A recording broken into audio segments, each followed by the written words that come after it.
پنجشیر د درې ستونزه حنان حبیبزی لیکي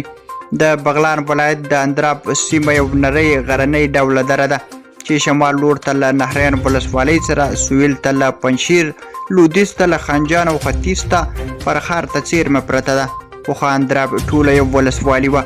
د سلای منځي یا مرکز وه د کرزي په وخت کې په درې ولسوالیو بدله شوه د څومره والي له پلوه د اندراب دره د یوې ولسوالۍ عمره ده دا ولسوالۍ د خوک د غاښ یا کوتل له لارې له پنجشیر سره نښتې ده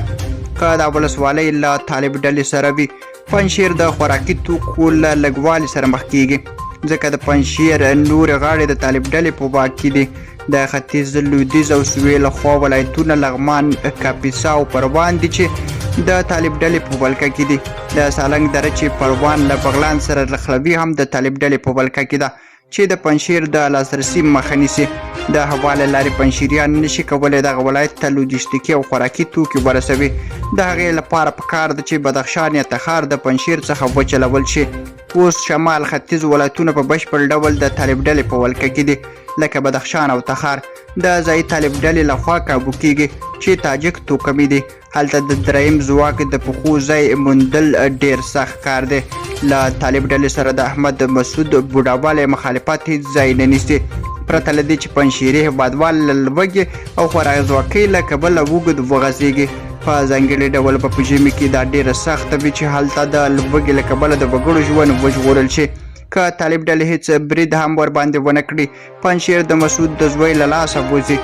د 1980 کلونو د شوروي نظام پخوانی بلندوی یا قومندان احمد شاه مسعود هم له همدې ستونزې سره مخ و پروان کاپیسا لغمان او اندراب له حزب اسلامي سره و د هغه بخت په دې ورسره یاري وکړه چې افغانستان د روسانو د ښکېلاک لاندې و مسعود له روسانو سره د حزب اسلامي پر بد د ګډ اپریشن تړون لاسلیک کړ شورویانو د لارې او هوا لوري په اندراب اپریشن وکړ او مسعود د خوک له لارې د حزب اسلامي پټنځی ونیول او په دې توګه یې پنجشیر له اندراب او تخار سره بیرته د تګ راتګ جوګه کړ اوس خو په افغانستان کې بهرني ځواکونه هم نشته دی چې د مسعود د زوی سره مرسته وکړي خو د څیرمه ولایتونو له ملاتړه پرته په پنجشیر کې ژوند کول له ننګونو ډک دي درنو لیدونکو خپل نظرونه مو کمنټ کې شریک کړئ